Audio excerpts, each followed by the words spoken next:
Security. There's a black kid wandering around the first-class lounge unattended.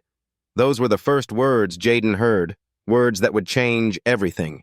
Before we get into this powerful story of injustice, courage, and a father's unwavering love, don't forget to like, comment your thoughts, and subscribe to the channel to support more stories like this.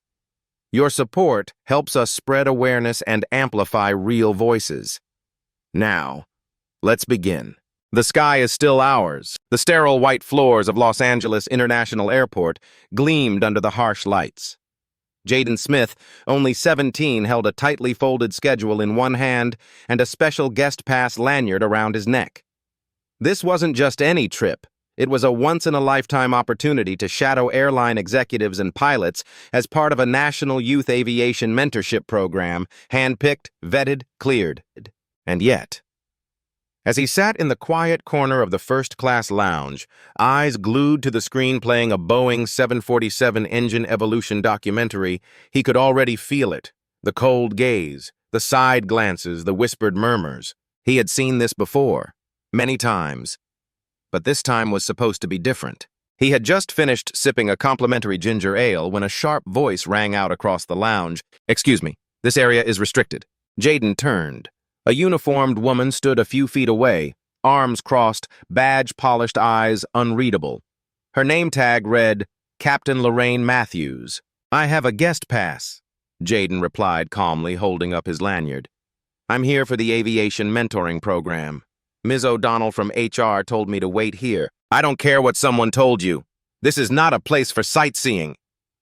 "Where's your guardian?" she snapped. "I'm 17. I came by myself today like everyone else in the program." A tense pause. Then Matthews turned on her heel and spoke into her walkie-talkie security to Lounge A. "We have a young man with unauthorized access. Possible forgery." Jaden blinked. He opened his mouth, but no sound came. Forgery. People began to look. An older man pulled his laptop closer. A woman whispered to her daughter. Jaden could feel it, the sudden shift in air pressure. The shame, the disbelief, the fear, the phone call. The two security guards arrived swiftly, their belts clinking with radios and zip ties. They stood tall over Jaden as he stood up slowly, presenting his ID badge again. But Matthews snatched it from his hand with a practiced swipe. "This is clearly fake," she said flatly, flipping it in her fingers. "A high school kid in a first-class area? Spare me." Jaden's voice cracked. "It's not fake, I swear. My dad knows about this program. He even helped me apply. Please just call Ms. O'Donnell." But the guards were already flanking him. "I'd like to call my father," Jaden said softly. Matthews sneered. "Call him. But it won't change protocol." With trembling hands, Jaden pulled out his phone and dialed the only number that mattered. The call rang twice. Then, "Yo, champ, what's up?" Jaden's voice came out in a whisper. "Dad, I think I'm in trouble." Will Smith's response. Will Smith had been filming an interview downtown when his phone rang. His heart dropped the moment he heard his son's voice. "What happened? You okay?" "They think I forged my badge. They're calling security on me." Silence. Then a slow, steady reply from Will. "I'm coming. Right now. Don't say another word. Just stay where you are." He hung up and stood. "Cancel the rest of my day," he told his assistant. "My son needs me." A father's arrival. 30 minutes later, the lounge doors burst open. Gasps followed as Will Smith entered his presence, commanding his face a mask of controlled fury.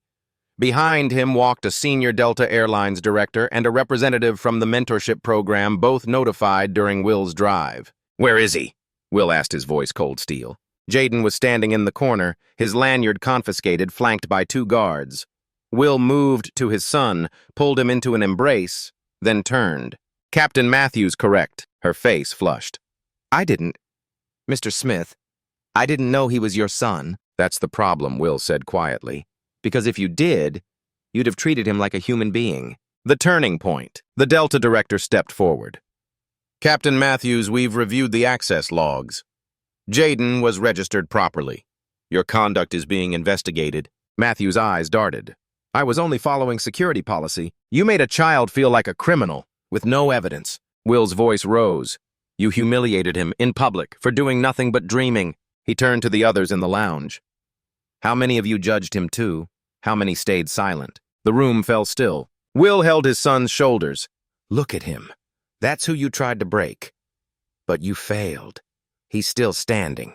The future. Later that evening, back at home, Jaden sat in his room surrounded by plane models, engine posters, and books on flight mechanics. Will entered quietly and sat beside him. You did good today, he said. I was scared, Jaden admitted. But when you came in, I knew I wasn't alone. You'll never be alone, son. But I won't always be there in person. That's why you've got to grow strong enough to stand even when no one's watching. Jaden nodded, wiping his eyes.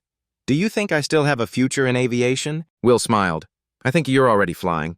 Media storm. By the next morning, headlines had already exploded across social media and news sites. Will Smith defends son after racial profiling at LAX lounge. Youth aviation program scandal. Teen targeted, despite proper clearance. When will a black teen be just a teen? Clips of the incident filmed discreetly by bystanders went viral.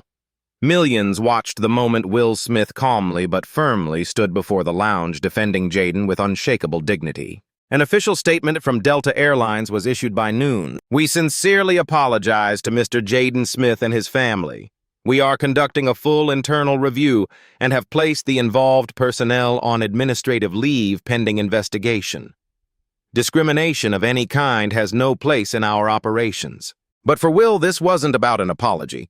It was about systemic change. The conversation on national TV. Days later, father and son sat across from a well-known news anchor on national television. The anchor leaned in. Will, you've played heroes in film, but this time you showed up as one in real life. What drove you that day? Will glanced at Jaden, then answered, I didn't show up as a hero. I showed up as a father. And I showed up because my son, like so many black boys in America, was being taught a lesson he didn't deserve. Jaden added softly, I wasn't scared because of what I did. I was scared because I realized what I looked like was enough for them to assume I didn't belong. The room was silent. Will continued, This wasn't just about my son. This was about every kid who's ever been looked at like a threat when all they had was a dream. The pilot who knew. 2 weeks later, Jaden received a letter in the mail. The return address was from Captain Naomi Brooks, one of the few black female pilots at a major U.S. airline. Inside was a handwritten note. Jaden, I saw what you endured, and I want you to know you belong in the skies. We need more young men like you up here with us. If you're ever ready, the cockpit's waiting. Tears welled in Jaden's eyes as he reread the message. Dad, he whispered, holding the letter tightly. She gets it. Will placed a gentle hand on his son's back. Yes, she does. And now you're part of a larger flight crew. One that's rewriting the skies. Scene 10. A surprise at 30,000 feet. A month later, Delta invited Jaden and his father to fly to Washington, D.C., where Jaden would be honored by the FAA as a youth ambassador for aviation equity. As they boarded the flight, the head flight attendant greeted them with a smile. Mr. Smith, Jaden, the captain would like to see you in the cockpit if you're up for it. They followed her to the front. Waiting inside the cockpit was Captain Naomi Brooks, beaming. Told you I'd have a seat waiting for you. Jaden stepped inside, awestruck. I don't even know what to say. Naomi smiled. Say nothing. Just look out that window. You see that horizon? That's where you're headed. Don't ever let anyone clip your wings again. Will watched from the side, emotion rising in his throat. Naomi turned to him and offered a hand. Thank you for being the kind of father every kid needs. Will shook her hand firmly. Thank you for showing my son that the sky still belongs to him. A voice for the future. Months passed. Jaden became a national speaker, sharing his story with classrooms, aviation schools, and media outlets across the country. He ended every speech the same way. I once sat in a lounge surrounded by silence and suspicion, but now I stand before you surrounded by belief. I want every kid, no matter their background, to know you are not defined by someone else's fear. You are defined by your courage, and trust me, you were born to fly.